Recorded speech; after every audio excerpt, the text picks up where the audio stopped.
Okay, class, bago ang lahat, ito pala ang rules and regulation ng ating room, kaya makinig na mabuti.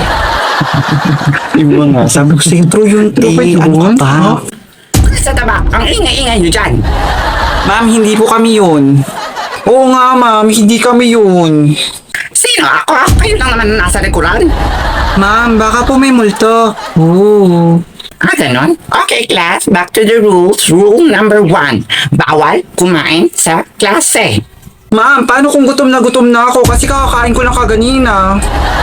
Ano? Hindi ka pa rin busog nun na? Ba, magpa-check up ka na. Baka may bulate ka na sa tiyan. True ba yan, ma'am? Siguro, malay ko. Naku po, hindi! Okay, rule number 2, bawal na bawal mag-cellphone, lalo na sa klase. Ma'am, paano kung nag-shot si Crush at kinashback niya ako? Anong paki ko? Basta bawal. Ma'am, how about me if I need to use my phone? I can live without my phone, no? Except for you, girl. Pwede mong gamitin yung cellphone mo kung kailan mo gusto. Basta wag ka lang maingay, okay, iha? Wow ha, may favoritism. Okay, thank you, ma'am. Rule number 3, bawal ang labas ng labas pag may klase.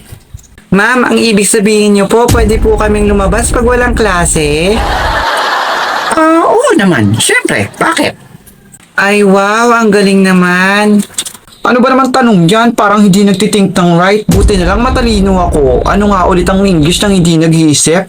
Not minding. Not minding? Okay, this is our not but not the least. Bawal na bawal ang pakikipagdaldalan sa klase. True ka dyan, T. Totoo yun. Sabi ko, Girl, sa taba, kasasabi ko lang na bawal ang pakikipagdaldalan.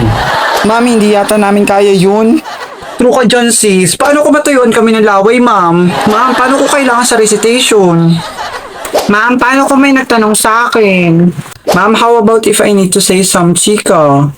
Ma'am, paano po ko kailangan ko sabihin na nauutot na po ako? Dami yung tanong. Ikaw, may tanong ka rin?